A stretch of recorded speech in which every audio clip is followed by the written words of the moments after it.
Shalom, selamat pagi Bapak Ibu Saudara yang dikasihi oleh Tuhan Yesus Kristus.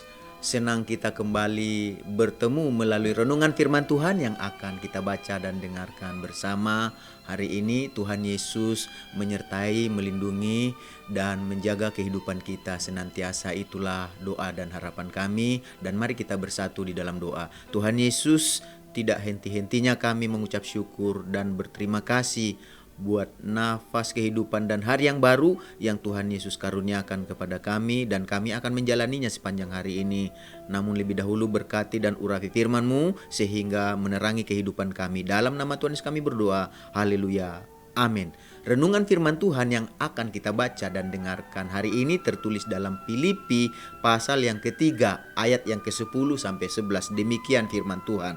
Yang ku kehendaki ialah mengenal Dia dan kuasa kebangkitannya dan persekutuan dalam penderitaannya, di mana aku menjadi serupa dengan Dia dalam kematiannya, supaya aku akhirnya beroleh kebangkitan dari antara orang mati. Dari ayat-ayat yang kita baca dan dengarkan hari ini, kita akan berbicara tentang menjadi serupa dengan Yesus Kristus. Menjadi serupa dengan Yesus Kristus berarti berubah menjadi sama seperti Yesus Kristus.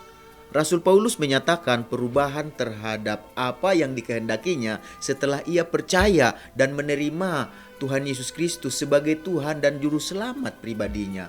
Yang dikehendaki Rasul Paulus sebelum ia percaya dan menerima Yesus Kristus adalah percaya dan mengejar akan hal-hal yang lahiriah saja. Itulah sebabnya ia lebih menaruh kebanggaannya pada perkara-perkara yang lahiriah saja.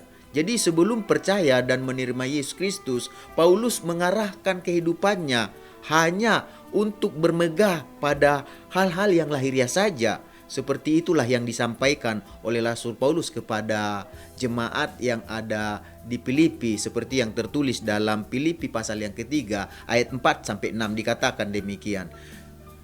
Rasul Paulus mengatakan, sekalipun aku juga ada alasan untuk menaruh percaya pada hal-hal lahiriah, jika ada orang lain menyangka dapat menaruh percaya pada hal-hal lahiriah, aku lebih lagi.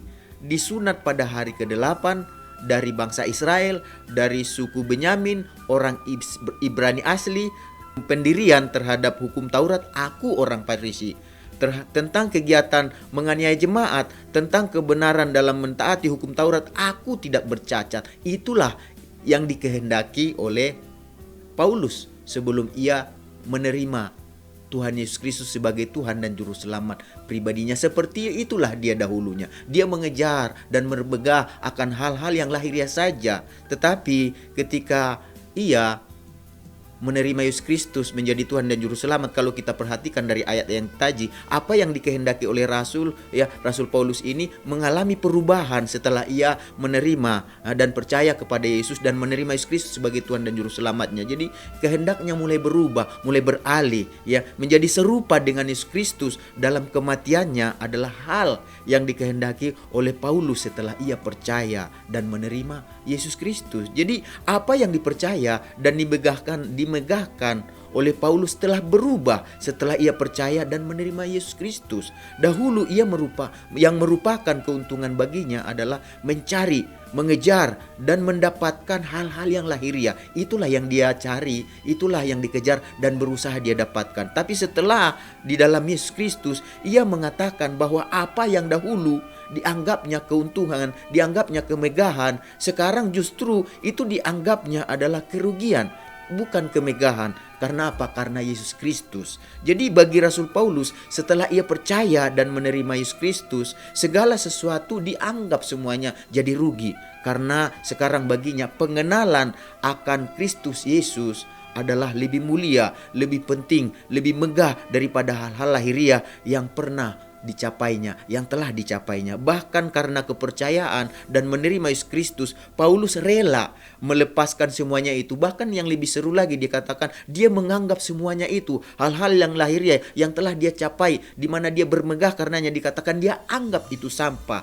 Dan apa tujuannya dikatakan? Supaya ia memperoleh Yesus Kristus. Jadi ini sungguh luar biasa, ini sungguh dahsyat. Jadi Rasul Paulus menjadi salah satu contoh yang harus kita teladani dalam hal bagaimana seharusnya kehendak kita berubah setelah kita percaya dan menerima Yesus Kristus sebagai Tuhan dan Juru Selamat pribadi kita. Jadi Yesus Kristus sudah seharusnya kita belajar untuk mengelola apa yang dikehendaki, supaya jangan hanya berfokus kepada hal-hal yang lahiriah saja, tetapi juga kita belajar justru untuk memfokuskan diri kita kepada hal-hal yang bersifat rohani, yaitu hal yang bersifat kekal, di mana hal itu membawa kita lebih bernilai karena nilainya sungguh kekal, membawa kita dari mana? Dari kehidupan ini kepada kehidupan yang kekal, kita masuk dalam kerajaan surga. Itulah panggilan yang mulia, itulah fokus yang mulia, bukan lagi hal-hal yang lahiriah setelah kita menerima dan percaya menjadikan Yesus sebagai Tuhan dan Juru Selamat kita pribadi. Jadi ada perubahan di dalam kehidupan kita, perubahan fokus, perubahan yang kita cari, yang kita kejar dan yang kita dapatkan, sama seperti yang dialami oleh Rasul Paulus. Rasul Paulus juga merindukan supaya seperti itulah yang terjadi dalam kehidupan kita setelah kita menerima Yesus sebagai Tuhan dan Juru Selamat kita. Karena hal-hal yang bersifat lahiriah akan kita tinggalkan. Sebaliknya hal-hal rohani yang bersifat kekal dan itulah yang akan membawa kita kepada kehidupan yang kekal, masuk dalam kerajaan surga. Jadi itulah sebabnya kita harus belajar, Bapak Ibu Saudara-saudari yang kami kasihi, yang dikasihi oleh Tuhan Yesus Kristus. Itulah sebabnya kita harus belajar lebih peduli akan kerohanian kita, sehingga dengan kepedulian kita akan kerohanian kita, kita siap berubah dari hari ke hari menjadi semakin serupa dengan Yesus Kristus. Jadi semakin hari kita yaitu kehendak kita adalah mengenal Yesus Kristus dan kuasa kebangkitannya, dan kita belajar untuk bersekutu dalam penderitaannya. Yaitu Yesus menanggung, dikatakan, segala dosa-dosa kita, bukan dosa Dia. Artinya kita pun harus belajar untuk menanggung segala dosa kita dengan cara bagaimana kita mati bagi dosa kita. Kita bertobat, berusaha menghidupkan kehendak Yesus dalam kehidupan kita, mencari kerajaan Allah dalam kehidupan kita, mencari hal-hal yang kekal dalam kehidupan kita, dalam aktivitas kita, dimanapun kita berada. Lakukanlah hal-hal yang kekal dalam kegiatan kita, dalam kehidupan kita. Pakailah itu untuk melibatkan di dalamnya perkara-perkara kekal, perkara-perkara rohani. Dia melaluinya dikatakan kita semakin mengenal Kristus, di mana akhirnya kita menjadi serupa dengan Dia dalam kematiannya. Supaya apa?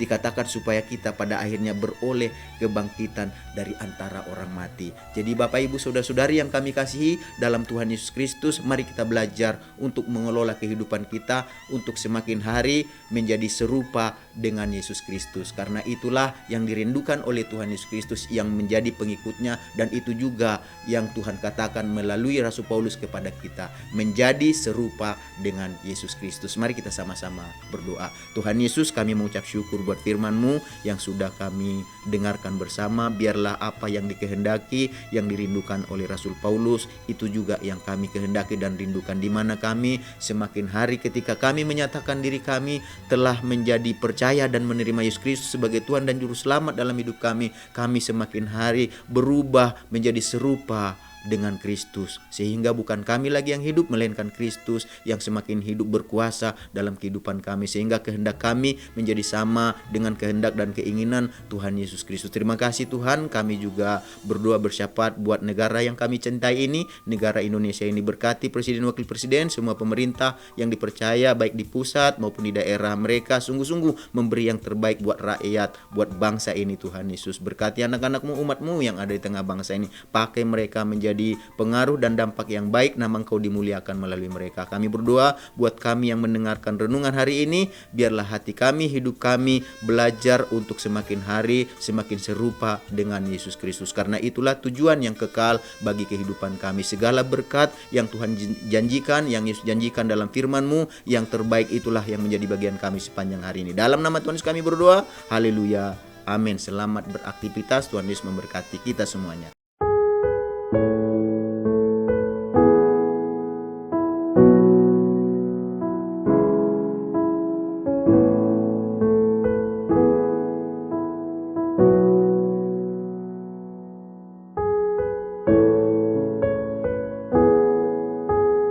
Tuhan.